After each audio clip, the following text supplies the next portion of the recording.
అబ్బాయి నమస్తే. నమస్తే. ఏం పేరు? రాములు యాదవ్. రాములు యాదవ్. తాండూరే. తాండూరే. ఏం చేస్తుంటారు మీరు? వ్యవసాయం.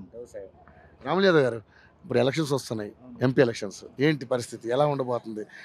చేవెళ్ళ నియోజకవర్గంలో ఎవరు గెలిచే అవకాశం? ఎప్పటికీ కాంగ్రెస్ ఇప్పుడు కూడా కాంగ్రెస్ వస్తుంది పక్కా. ఎందుకని? ఇప్పుడు ఏంటంటే ఇప్పుడు ఇక్కడ బీజేపీ ఏం లేదు. ఇక్కడ మొన్న ఎమ్మెల్యేలు పడితే 5,000 వచ్చినాయి. ఊకి 5,000. ఆ బర్లెక్క 5,000 వచ్చినాయి. ఈడ ఇలా పడితే 5,000 వచ్చినాయి. బీజేపీకి 5,000 వచ్చినాయి. అటువంటిది ఏడైతే చెప్పండి. కాంగ్రెస్ ఉన్నది. ఇది కాంగ్రెస్ కంచుకోట. తాండూరు కంచుకోట.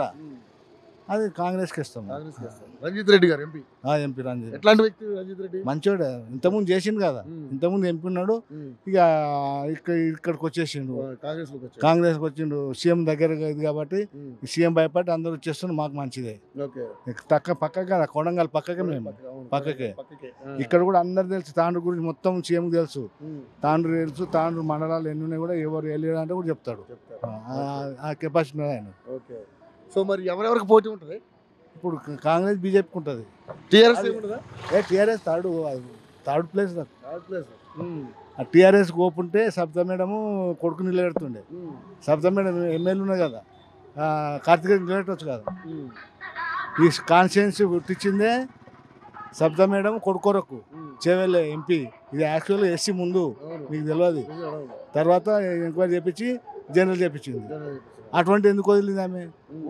ఓడిపోతామని వెళ్ళిపోయింది. కాసాని గణేష్ తెలియదు, ఏం తెలియదు. ఆయన ఊకే పైసలు ఉన్నాయని చెప్పి మల్లారెడ్డి సేమ్ ఆయన ఇద్దరు ఒకటిసారి ఒక ఉద్యమం ఉన్నారు వాళ్ళు. మల్లారెడ్డి ఈయన కాసాని గణేష్ ఒకటే వాళ్ళు. ఒకటే రేంజ్లో 20 ఏళ్ళ కింద ఇతని మల్లారెడ్డి ఎదిగిండు. కష్టపోతా ఆయన. ఈయన ఉత్తగాది జరిగి ఇది అంతే. ఈయన ఊకే బక్రా అయిపోతాడు. ఊకే కేసీఆర్ దొరికిండు నూకుతాడు అంతే. సో మొత్తానికైతే కాంగ్రెస్ ఎన్ని స్థానాలు గెలుచుకుంటుంది? 17లో 17 ఈ 17 అంటున్నాం. ఈ 17 14 కంపల్సరీ వస్తాయి. ఎంత రావచ్చు రంజిత్ రెడ్డి గారికి మెజారిటీ? లక్షల మీద ఉంటుంది మెజారిటీ. ఇప్పుడు మాతను 20,000 30,000 ఇస్తాం. మేము కేఎల్ఆర్ ఇలాడప్పుడు 20,000 ఇచ్చినాం. మా తాండూరు 20,000 మెజార్టీ ఇచ్చినాం. కేఎల్ఆర్ అప్పుడు ఇలా పడతారు. ఇప్పుడు ఎక్కువ వస్తుంది. మీరు ఎక్కి 20-30 దాకా మెజార్టీ ఇస్తాం మేము. మా కాన్షియన్స్ చెప్తున్నాం. అవతల చెప్పడానికి రాదు. ఓకే బాబాయ్, థ్యాంక్ యూ సార్.